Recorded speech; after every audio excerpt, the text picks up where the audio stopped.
ನಮಸ್ಕಾರ. ವಿಶ್ವವಾಣಿ ಜ್ಯೋತಿಷ್ಯ ಕಾರ್ಯಕ್ರಮಕ್ಕೆ ನಿಮ್ಮೆಲ್ರಿಗೂ ಪ್ರೀತಿಯ ಸ್ವಾಗತ.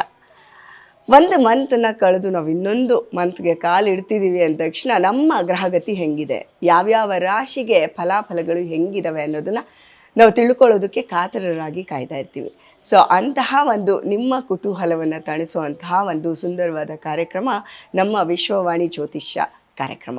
ಸೊ ಈ ಕಾರ್ಯಕ್ರಮದಲ್ಲಿ ನಮಗೆ ದಾರಿ ತೋರಿಸೋದಕ್ಕೆ ಅಂತಲೇ ಖ್ಯಾತ ಜ್ಯೋತಿಷಿಗಳು, ಚತುರ್ಮುಖ ಬ್ರಹ್ಮ ದೇವಸ್ಥಾನದ ಪ್ರಧಾನ ಅರ್ಚಕರು ಆಗಿರುವಂಥ ಶ್ರೀ ವಿಜಯಾನಂದ ಜೋಯಿಸ್ ಅವರು ನಮ್ಮ ಜೊತೆ ಇದ್ದಾರೆ. ಬನ್ನಿ ಅವ್ರನ್ನ ಕಾರ್ಯಕ್ರಮಕ್ಕೆ ಸ್ವಾಗತಿಸೋಣ. ಗುರುಗಳೇ, ಕಾರ್ಯಕ್ರಮಕ್ಕೆ ಪ್ರೀತಿಯ ಸ್ವಾಗತ. ನಮಸ್ತೆ. ಮಕರ ರಾಶಿ, ಉತ್ತರಾಷಾಢ 2, 3, 4ನೇ ಪಾದ, ಶ್ರವಣ ನಕ್ಷತ್ರ, ಧನಿಷ್ಠ ನಕ್ಷತ್ರ 1 ಮತ್ತು 2ನೇ ಪಾದ ಮಕರ ರಾಶಿ.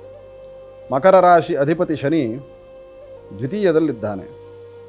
ಸ್ವಲ್ಪ ಮಾನಸಿಕ ದುಃಖಕ್ಕೆ ಕಾರಕ. ಆದರೆ ಸ್ವಯಂ ರಾಶಿ ಮಕರವೇ ಆದ ಕಾರಣ, ಶನಿಯ ಮನೆಯಾದ ಕಾರಣ ಅದು ಅನೇಕ ದುಷ್ಟ ಸಂದರ್ಭಗಳು ಹತ್ತಿರ ಬಂದು ಹೊರಟೋಗಿರುತ್ತೆ. ಅಂದ್ಕೊಳ್ತೀವಿ, ಈ ಆಪತ್ತು ಆಗ್ಬಿಡ್ತಿತ್ತೇನೋ ಅಂತ. ಆದರೆ ಆ ಹತ್ತಿರದವರೆಗೂ ತಂದು ವಾಪಸ್ ಹೊರಟೋಗಿರುತ್ತೆ.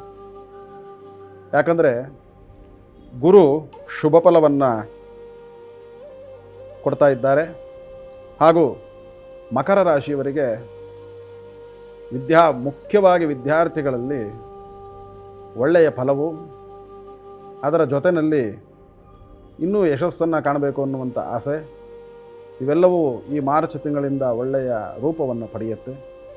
ಮಕರ ರಾಶಿಯವರು ಸ್ವಲ್ಪ ದಿನಗಳ ಕಾಲ ಒಂದಷ್ಟು ತಪ್ಪು ಕಾಣಿಕೆಗಳನ್ನು ತೆಗೆದಿಡಬೇಕು. ಇದನ್ನು ಪ್ರಾಯಶ್ಚಿತ್ತ ಅಂತ ಕರಿತೀವಿ.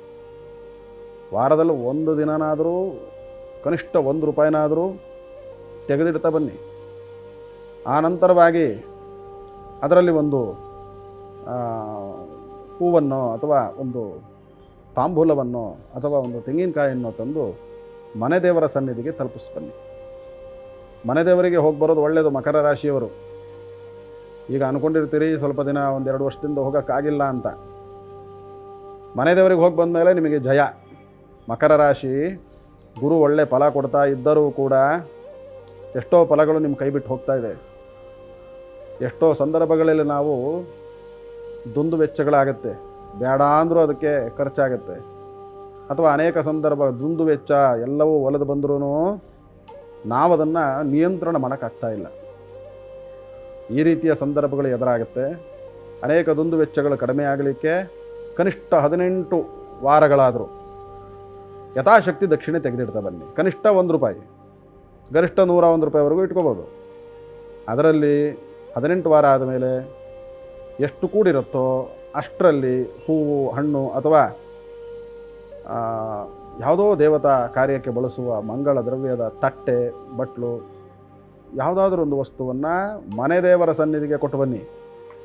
ನಿಮ್ಮನ್ನು ಅತಿ ಹೆಚ್ಚು ರಕ್ಷಣೆ ಮಾಡುವನೇ ಮನೆ ದೇವರು. ಆದ್ದರಿಂದ ಮಕರ ರಾಶ್ಯಾಧಿಪತಿ ಶನಿ ಒಳ್ಳೆಯ ಫಲವನ್ನು ಕೊಡ್ತಾ ಇದ್ದು, ಮುಂದಿನ ದಿನದಲ್ಲಿ ಶನಿಯು ಮೀನರಾಶಿಗೆ ಹೊರಟೋದ ಮೇಲೆ ಒಳ್ಳೆಯ ಫಲವನ್ನು ಕಾಣ್ತೀರಿ.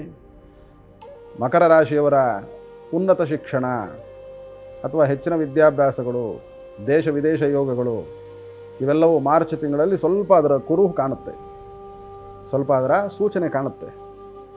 ಅವೆಲ್ಲ ಕೊಡ್ತಿರೋನು ಶನಿ ಒಳ್ಳೆಯ ಫಲವನ್ನು ಮಕರ ರಾಶಿಗೆ ಕೊಡ್ತಾನೆ.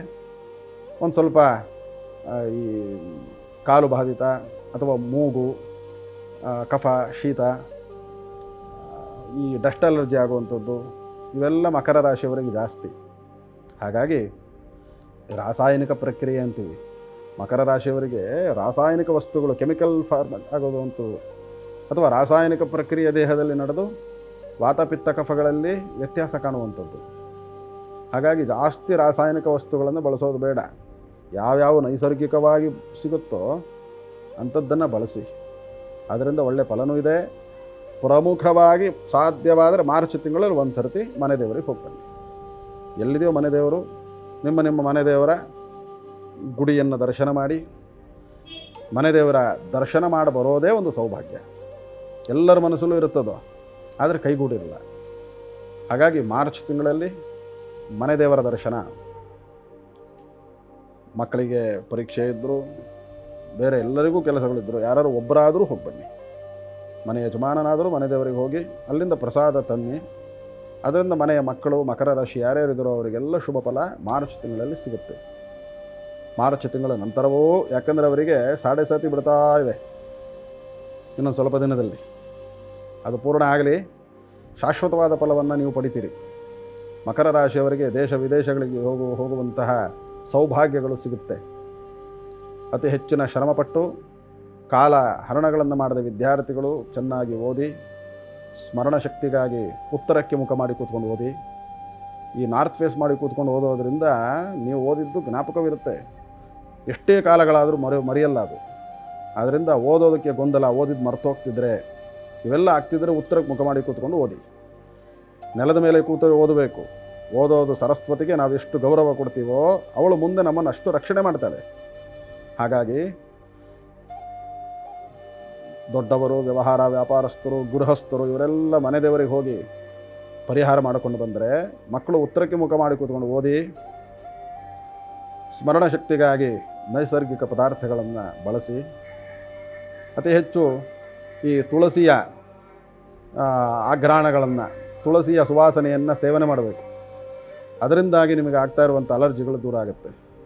ಒಂದಿನಕ್ಕಾಗಲ್ಲ, ಸತತವಾಗಿ ಮಾಡ್ತಾ ಇರಬೇಕು. ಅದರಿಂದ ಈ ಕ್ರಿಮಿ ಕೀಟಗಳಿಂದ, ಧೂಳಿನಿಂದ ಬರುವಂಥ ಅಲರ್ಜಿಗಳೆಲ್ಲ ದೂರ ಆಗುತ್ತೆ. ಮಕರ ರಾಶಿಯವರು ಮಾರ್ಚ್ ಸಾಧಾರಣವಾಗಿದ್ದು, ಮಾರ್ಚ್ ನಂತರದ ದಿನಗಳು ಬಹಳ ಒಳ್ಳೆಯ ಫಲವನ್ನು ಹೇಳಿದೆ. ಶುಭವಾಗಲಿ. ನೋಡಿದ್ರಿ ಅಲ್ಲ, ಮಕರ ರಾಶಿಯವರಿಗೆ ಆರೋಗ್ಯದ ಬಗ್ಗೆ ಸ್ವಲ್ಪ ಗಮನ ಇರಬೇಕು. ಡಸ್ಟ್ ಅಲರ್ಜಿ ಜಾಸ್ತಿ ಆಗ್ತಾ ಇರುತ್ತೆ, ಅದಕ್ಕೋಸ್ಕರ ಹುಷಾರಾಗಿರಿ. ಕೆಮಿಕಲ್ ರಿಯಾಕ್ಷನ್ ಜಾಸ್ತಿ ಆಗ್ತಾ ಇರುತ್ತೆ. ಆದಷ್ಟು ನೈಸರ್ಗಿಕವಾಗಿರುವಂತಹ ಅಗರಬತ್ತಿಗಳಾಗಿರ್ಬೋದು ಅಥವಾ ಏನೇ ಪ್ರತಿಯೊಂದೂ ನೀವೇನು ಉಪಯೋಗಿಸ್ತೀರ ಮನೆಯಲ್ಲಿ, ಸುವಾಸನೆಗೋ ಅಥವಾ ಬೇರೆ ಯಾವುದೇ ಕಾರಣಕ್ಕೆ ಆಗಲಿ ಏನೇ ಉಪಯೋಗಿಸಿದ್ರು ಕೆಮಿಕಲ್ ರಿಯಾಕ್ಷನ್ ಜಾಸ್ತಿ ಆಗ್ತಾ ಇರುತ್ತೆ, ಡಸ್ಟ್ ಅಲರ್ಜಿ ಜಾಸ್ತಿ ಆಗ್ತಾ ಇರುತ್ತೆ. ಹುಷಾರಾಗಿರಿ. ಹಾಗೆ ಮನೆ ದೇವರ ದರ್ಶನನ ಈ ತಿಂಗಳಲ್ಲಿ ಮಾಡೋದು ತುಂಬಾ ಮುಖ್ಯ. ಅಟ್ಲೀಸ್ಟ್ ಮನೇಲಿ ಒಬ್ಬರಾದರೂ ಮನೆ ದೇವರಿಗೆ ಹೋಗಿ ಬನ್ನಿ ಅಂತ ಹೇಳ್ತಾ ಇದ್ದಾರೆ ಗುರುಗಳು. ಸೊ ಈ ವಿಡಿಯೋ ನಮಗೆ ಇಷ್ಟ ಆಗಿದ್ದಲ್ಲಿ ಲೈಕ್ ಮಾಡಿ, ಶೇರ್ ಮಾಡಿ, ಸಬ್ಸ್ಕ್ರೈಬ್ ಮಾಡೋದನ್ನು ಮರಿಬೇಡಿ. ಅಲ್ಲಿವರೆಗೂ ನಮಸ್ಕಾರ.